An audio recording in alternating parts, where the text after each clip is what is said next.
ओम शांति। आज की 29/12/2025 की साकार मुरली के मधुर महावाक्यों में बाबा ने विशेष अटेंशन दिलवाया है कि आत्मा रूपी सुई पर जंक तो नहीं लगी हुई, जंक को उतारना है। वो कैसे उतरेगी, बाबा ने पूरा विस्तार से समझाया है। ध्यान से सुनेंगे। बाबा कहते, मीठे बच्चे, अब घर जाना है, इसलिए देह सहित देह के सब संबंधों को भूल माँ में कम याद करो और पावन बनो। देह सहित देह के सब संबंधों को भूल माँ में कम याद करो और पावन बनो।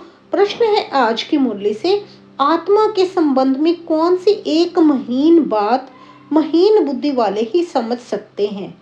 उत्तर दिया बाबा ने, आत्मा पर सुई की तरह धीरे धीरे जंक कट चढ़ती गई है। ये याद में रहने से उतरती जाएगी। जब जंक उतरे अर्थात आत्मा तमो प्रधान से सतो प्रधान बने, तब बाप की खींच हो और वह बाप के साथ वापस जा सके। जितना जंक उतरती जाएगी उतना दूसरों को समझाने में खींचेंगे। ये बड़ी महीन बात है जो मोटी बुद्धि वाले समझ नहीं सकते। बाबा कहते ये बहुत महीन बातें हैं, ये मोटी बुद्धि वाले समझ नहीं सकते, श्रूड बुद्धि वाले ही समझ सकते हैं। सार में बाबा कहते, बच्चों को बैठ समझाते हैं बाबा कि देह सहित देह के सब संबंध तोड़ अपने को आत्मा समझो। ये बहुत जरूरी बात है जो इस संगम युग पर बाप समझाते हैं। आत्मा ही पतित बनी है, फिर आत्मा को ही पावन बन घर जाना है। पुकारते आए थे ना, हे पतित पावन आओ। तो अब बाबा कहते, भक्ति है रात तो ज्ञान है दिन। रात में अंधियारा, दिन में रोशनी होती है। ऐसी दिन है सतयुग, रात है कलयुग। अभी तुम कलयुग में हो, सतयुग में जाना है। बाबा कहते, पावन दुनिया में पतित का क्वेश्चन ही नहीं। जब पतित होते हैं तो पावन होने का क्वेश्चन नहीं उठता। तो बाबा कहते, ये बड़ी गुह्य बातें हैं समझने की। आधा कल्प भक्ति की है, वह इतना जल्दी थोड़ी छूट सकेगी। तो बाबा कहते, मनुष्य घोर ही अंधियारे में है। कोटों में से कोई निकलते हैं, मुश्किल कोई ही बुद्धि में, किसी की बुद्धि में ही बैठेगा। मुख्य बात तो है, बाप कहते हैं, देह के सब संबंध भूल माँ में कम याद करो। माँ में कम मना मुझ एक बाप को याद करो।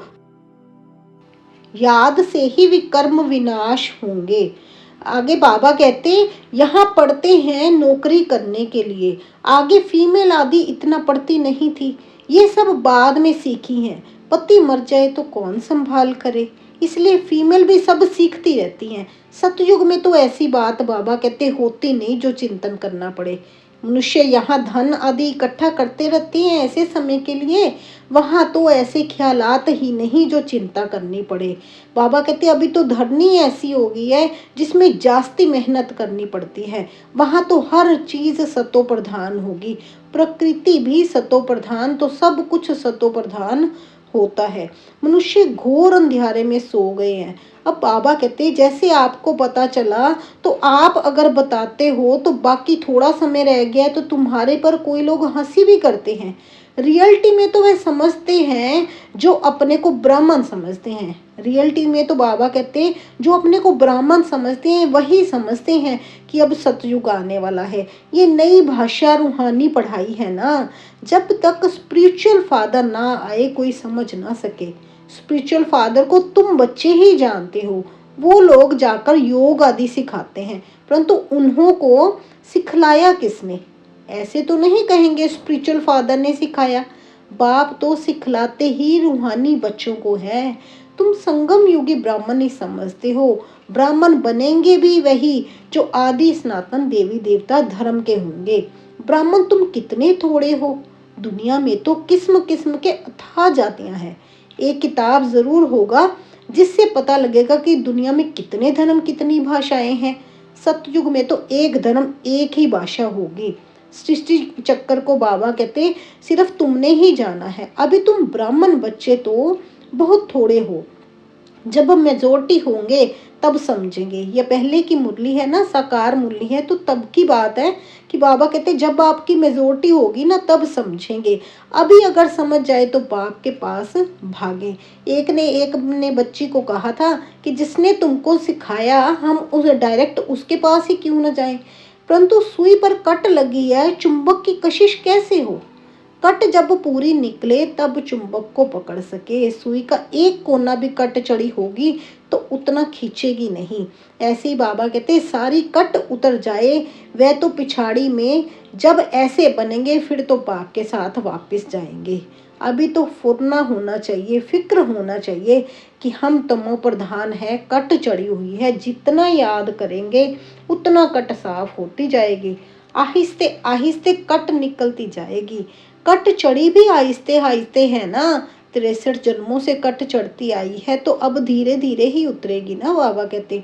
फिर उतरेगी भी ऐसे जैसे कट चढ़ी है वैसे साफ होनी है। तो उसके लिए बाप को याद भी करना है। याद से कोई भी जास्ती कट उतरी है, कोई की कम, याद से कोई की बाबा कहते जास्ती कट उतर गई जल्दी और ज़्यादा उतर गई तो कोई की कम। जितना जास्ती कट उतरी होगी उतना वह दूसरों को समझाने में खींचेंगे। जितना उसकी कट उतरती जाएगी उसको होगा आगे फुरना रहेगा कि मैं भी आगे किसी को समझाऊं और बाबा का परिचय दूं, बाबा का परिचय दूं और वो भी पावन बने। विकार में गए तो फिर सुई पर बहुत कट लग जाएगी, इसलिए बड़ी संभाल करनी है। बाबा कहते अपनी सबसे अच्छी निशानी ये चित्र है, लक्ष्मी नारायण का चित्र। जैसे बाबा कहते ये राम राज्य है, ये रावण राज्य है, अब ये है संगम। चित्र पर दिखाया गया ना, बाबा कहते ये राम राज्य और यहाँ ये रावण राज्य है, अब ये संगम है। ढेर की ढेर पॉइंट्स है। तो बाबा कहते टॉपिक्स ऐसे रखो, टॉपिक्स की लिस्ट बनाओ, फिर एक एक टॉपिक उठाए अंदर में भाषण करना चाहिए या लिखना चाहिए, फिर देखना चाहिए सब पॉइंट्स लिखी हैं। जितना माथा मारेंगे, जितना बाबा कहते अंदर डीप में नॉलेज इकट्ठी करेंगे उतना ही अच्छा है। बाप तो समझते हैं ना ये अच्छा सर्जन है, इसकी बुद्धि में बहुत पॉइंट्स है। जितना भरपूर होते जाएंगे सर्विस बगैर मज़ा नहीं आएगा। बाबा कहते जितना भरपूर होते जाएंगे सर्विस बगैर मज़ा नहीं आएगा। बाबा ने समझाया है जांच करनी है किसको ये नॉलेज देनी चाहिए। ऐसे ही किसी को नॉलेज नहीं देनी है क्योंकि हर किसी को ये तीर नहीं लगेगा। बाबा कहते जांच करनी चाहिए किसको ये नॉलेज देनी चाहिए, रग देखनी चाहिए जो मेरे भक्त हों। गीता वालों को मुख्य बात एक ही समझाओ, भगवान ऊंचते ऊंच को ही कहा जाता है, वह है निराकार। कोई भी देहधारी मनुष्यों को भगवान नहीं कह सकते। तुम बच्चों को अभी सारी समझ आई है। सन्यासी भी घर का सन्यास कर भागते हैं, कोई ब्रह्मचारी ही चले जाते हैं, फिर दूसरे जन्म में भी ऐसे होता है। जन्म तो जरूर माता के गर्भ से ही लेते हैं ना। जब तक शादी नहीं की तो बंधन मुक्त हैं, जब शादी कर लेती हैं फिर बंधन में पड़ जाते हैं। बाबा कहते वहां पे तो सन्यासी आदि बभूत लगाते, बाल उतारते, वेश बदलते। तुम्हें तो ऐसा करने की दरकार नहीं है। यहाँ तो ड्रेस बदलने की भी बात नहीं है। तुम सफेद साड़ी नहीं पहनो तो भी बाबा कहते हर्जा नहीं है। ये तो बुद्धि का ज्ञान है ना, हम आत्मा हैं, बाप को याद करना है, इससे ही कट निकलेगी और हम तमो सतो प्रधान बन जाएंगे। वापिस तो सबको ही जाना है, कोई योग बल से पावन बन जाएंगी तो कोई सजा खाकर जाएंगे। सब तुम बच्चों को जंग उतारने की ही मेहनत करनी पड़ती है, इसलिए इनको योग अग्नि भी कहते हैं। इसलिए बाबा कहते इसको योग अग्नि भी कहते हैं। अग्नि से पाप भस्म होते हैं ना। तो बाबा कहते गोरा बनो, काम चिता पर मत बैठो, काम चिता की अग्नि मत जलाओ, गोरा बनो। अब बाप गोरा बनाने आते हैं। ये बातें तुम ब्राह्मणों के सिवाय और किसी की बुद्धि में बैठ नहीं सकती। ये बातें ही न्यारी हैं। तुमको कहते हैं ये तो शास्त्रों की को भी नहीं मानते, नास्तिक बन पड़े हैं। बोलो शास्त्र तो हम पढ़ते थे, फिर बाप ने ज्ञान दिया, ज्ञान से सदगति होती है। भगवानुवाच वेद निषद आदि पढ़ने, दान पुण्य आदि करने से कोई भी मेरे को प्राप्त नहीं करते, मेरे द्वारा ही मेरे को प्राप्त कर सकते हैं। पूरा पूरा लिखा हुआ है ना कि बाबा कहते भगवानुवाच है ना कि मेरे द्वारा ही मेरे को प्राप्त कर सकते हैं। बाप ही आकर लायक बनाते हैं। आत्मा पर जंग चढ़ी हुई है। जब बाप बुलाते हैं कि आप बाप को बुलाते हैं कि आकर पावन बनाओ, जो तमो प्रधान बनी है उसे सतो प्रधान बनना ही है। तमो प्रधान से फिर तमो फिर रजो, फिर सतो प्रधान बनना है। अगर बीच में गड़बड़ हुई तो कट चढ़ जाएगी। इसलिए बाबा कहते अपने ऊपर विशेष अटेंशन देना है। कहीं पर मैं अपने ऊपर कट तो नहीं चढ़ा रहा, मेरी आत्मा पर दोबारा से कट तो नहीं चढ़ रही। जितना प्यार करोगे उतना और ही बाबा आपसे प्यार करेंगे। बाबा कहते सैपलिंग तो भारत से ही लगता है ना। वही अखबार वाला कभी देखो तो अच्छा डालेगा, फिर कभी खराब भी डालेगा। वे सब सुनी सुनाई बातों पर चलते हैं। बाबा कहते हैं अखबारों में सब तरफ तो चलेगा, अखबारों में नाम वाला होगा, लेकिन कभी तो वो बड़ी अच्छी अच्छी बातें डालेगा, लेकिन कभी कभी वो गलत भी डालेगा, क्योंकि सुनी सुनाई बातों पर विश्वास करते हैं ना। सुनी सुनाई बात को परमत कहा जाता है। परमत होगी आसुरी मत, तो बाप तो देते हैं श्रीमत। इसलिए सुनी सुनाई बातों पर विश्वास कर कोई आना भी छोड़ देते हैं। जो सर्विस पर रहते हैं उन्हों को ये सब मालूम रहता।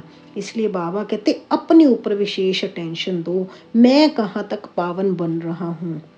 अच्छा, धारणा के लिए मुख्य सार है, आत्मा रूपी सुई पर जंग चढ़ी है, उसे योग बल से उतार सतो प्रधान बनने की मेहनत करनी है। कभी भी सुनी सुनाई बातों पर चलकर पढ़ाई नहीं छोड़नी है।